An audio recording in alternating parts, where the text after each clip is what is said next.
mark. There's the spot. The kick is up. And Stephen Hauschka is true. Seahawks 13-12 over the Cowboys. The Seahawks pull off the win in Jerry's World with a late field goal, as you just saw. A low-scoring affair, 13-12. Now, of course, Stephen A. had Seattle as his NFC Super Bowl pick. Skip, Dallas. Stephen A., how do you feel about your Super Bowl pick now? I'm not comfortable with them. I think the offense needs to get going a little bit more. I mean, you've got Jimmy Graham, you've got beast mode. We've seen the addition of Rawls, who's been impressive. Obviously, Lockett is there. Not who got hurt, but yeah. The little Lockett. The little Lockett. Little Lockett is there, and we wish nothing but the best for Ricardo Lockett, which we'll get into a little bit later on. But they've got the requisite weapons on the offensive side of the ball, even though there have been some issues with that offensive line. But because there's been issues with that offensive line, Russell Wilson entered yesterday's game being sacked more than anybody, and Marshawn Lynch hasn't appeared to be beast mode for more than one game this season, which was last week, more so than at any other time, even though we all know he missed a couple of games. In the end, when you look at it from that perspective, I must say that, I'm still not giving up on them because they've got time to right the ship. But the way they're looking right now, they're not going to win the Super Bowl. I think their defense is coming together more and more and more since Cam Chancellor has gotten back to sort of spearhead that defense. And I think that Richard Sherman is playing better than he did a few weeks ago. So let's throw that out there as well. And Kerry Williams is adapting to some degree in the secondary with the Legion of Boom. Earl Thomas, Bobby Wagner, and those boys are doing what they're doing. Bennett made a stupid penalty, almost cost the Seattle Seahawks yesterday because it gave Dallas some additional life with Wagner and them pointing at him, telling him to use his head. But ultimately, this defense is playing the way an elite defense is supposed to play.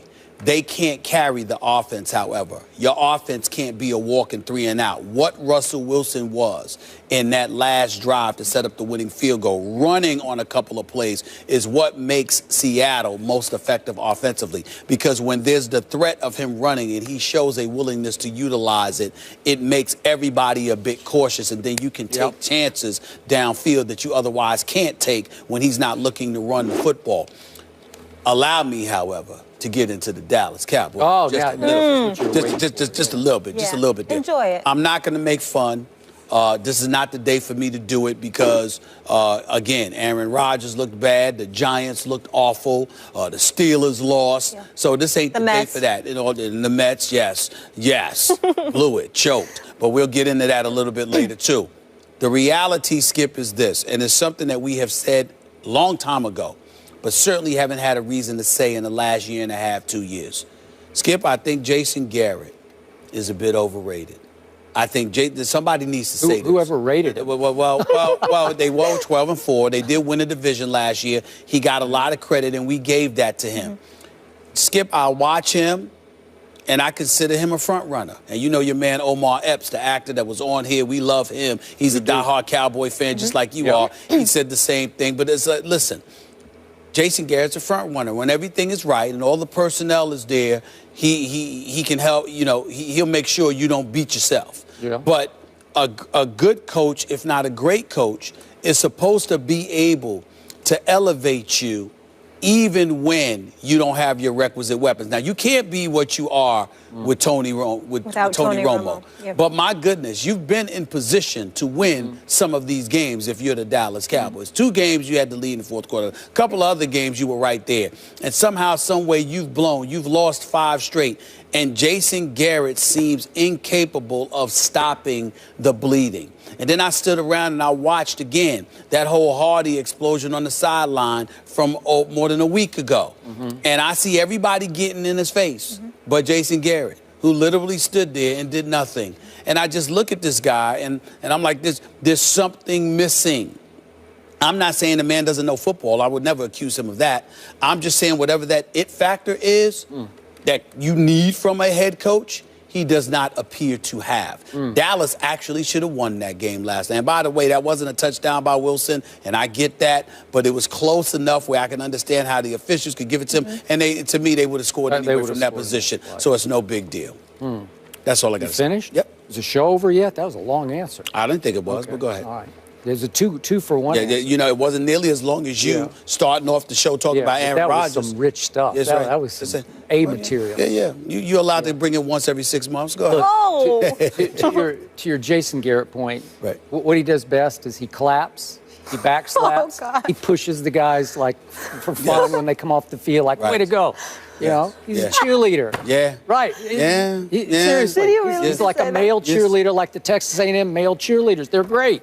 I love to watch them, but I don't want him coaching my team, especially. Yeah. Okay. I can't knock you. Here's what's funny about what you just said. I am more up on your Seahawks than I am on my Cowboys. Where I liked them yesterday. I thought they were good. I thought when Russell Wilson needed to make some plays, he converted 3 straight big third downs. Not easy. And got him down in position to win the football game with a field goal. I admired that about him.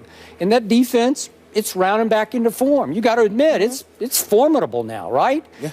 Richard Sherman was really good. I would like to see Richard Sherman against a 100% healthy Des Bryant being thrown to by Tony Romo, but that's a whole other issue. Yeah. Maybe God help us, we'd see that somewhere down the, maybe in the postseason. But I'm about to give up on my postseason chances here because we have gone from the castle to the outhouse, have my Cowboys. I was trying to do it the other way around, but now we have gone to the outhouse. That's 5 straight losses. It's tearing my soul out game after game. That was excruciating. I knew it was coming. I picked the Seahawks, and not once in that whole game did I ever really believe my Dallas Cowboys would win that game. And yet they teased me and they pulled me along, and I had to sit and wait all the way to the bitter end for another kick me in the stomach kind of a loss.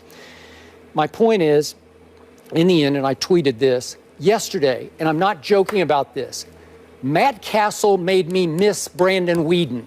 I laughed when I read that I'm on my timeline. I did laugh. But I'm serious. Yeah. I'm ready to say maybe we should have just stayed on the Weeden. Just stayed on the Weeden. Right. I don't know. Because Matt Castle was almost as bad as Mr. Rodgers was in the late game. He was. He threw for 97 yards. Aaron Rodgers, 77 yards. But still, it felt inept the whole day. It felt like we had no shot the whole day with Matt Castle, even though I know he tries to throw the ball down the field a lot more than Brandon Weeden did. It's like he's throwing a Nerf football. It's like he's throwing a baseball changeup where the arm motion is fast and the ball comes out with no velocity. I'm saying, what was that, a slip pitch? What was that? Because the ball just hangs in the air like a punt. I get why Buffalo said, you know what, we're going with Tyrod here. Because we were up at the camp, I really thought, well, they'll just try to get Matt Castle to be a caretaker, game manager. But they said, no, he's pretty much washed up, and he looked washed up to me yesterday. My defense did hang in pretty well. I will give him that, except when it was time to make a play, they couldn't make the play. And finally, obviously, for the first time in 5 games, somebody forced a turnover. Way to go, Greg Hardy. Bats the ball up in the air, intercepts it. And then what happened? Greg Hardy let the 5'10" quarterback for the Seattle Seahawks tackle him, drop him like a big sack of potatoes, tackle him around. Look at this. He tackles Greg Hardy. Do you realize Super Bowl winning quarterback? Yeah, okay, this is it. He tackles him. Stephen A., he's going to score because beast mode's coming behind him, but I don't think he would have caught him. I just don't think he would have caught him. Sometimes. Okay. Why you treat Greg Hardy like he's a running back? Here's what I thought. You know why? At that moment, I wanted some of the special team players to run up to him and get in his face. You let the little quarterback, the shortest quarterback in football tackle you? First of all, That's what I wanted. First of all, this isn't basketball where he's a center and you're trying to defend him and block his shot. This is football. It doesn't matter what your height is when it comes to a tackle. Hey. You ever see them legs on Russell Wilson? He's not some little miniature small dude. No matter how big Greg Hardy. Let me tell you, he got massive legs, okay? That's number one. Number Greg Hardy not massive? Number two, Greg Hardy sat up there and tapped the ball and then came down and tried to run, but Russell Wilson was already practically at his legs. Number 3, he's a defensive tackle. He's not a stiff arm. Defensive end. Just stiff arm. Well, again, run through him. Russell Wilson, that's ridiculous. Run through him. The fact is, Russell Wilson's relatively short. Look at his legs. What's he supposed to do? Cost him 4 points and effectively. Okay, I'll give it up to Russell Wilson. Right. I'll flip it around and do positive Russell. Right. He saved the game for the Seahawks. That's all. Because if Greg Hardy scores, that's +4 because obviously Matt Castle stalls and we have to kick the field goal. 4 points. It was huge in that game.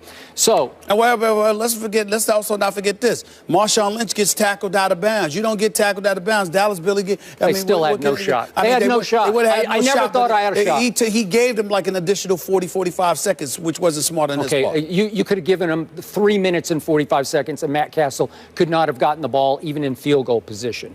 So the point is, look, Dez came back. We both thought it was a little prematurely. He did not look 100% confident pushing off the surgically repaired foot. To me, he just didn't look it. Right. So even with Dez, and it lifted, it obviously inspired the team, and they hung in, blah, blah, blah. But now, can Matt Castle beat Sam Bradford next Sunday at Jerry World? I don't know. I hope so, but I wouldn't bet a nickel on it right now. Depends what Eagles team shows up. Okay, but it's going to come down to that for my Cowboys. I would remind you, once again, we get back to Jason Garrett, because when Jason Garrett took over for the Cowboys, if you recall, Tony Romo was out and John Kitna was your quarterback. All right, Tony Romo's rating at that particular time wasn't bad. I know he wasn't bad. What I'm trying to say is that you went 5-3 without Romo before in the past. You had John Kitna. This time with Whedon, and let me say this to you. I think Brandon Whedon's getting a bad rap. I repeat. The Dallas Cowboys, think about it. You had the lead against the Atlanta Falcons. You were tied in overtime, and that was a defensive miscommunication. Okay. Brandon Whedon. So would you put him back in next week? Yeah, would you go with him? Why not? What do you have to lose? Because, Matt Castle's not, again, like everything you just said, to gain.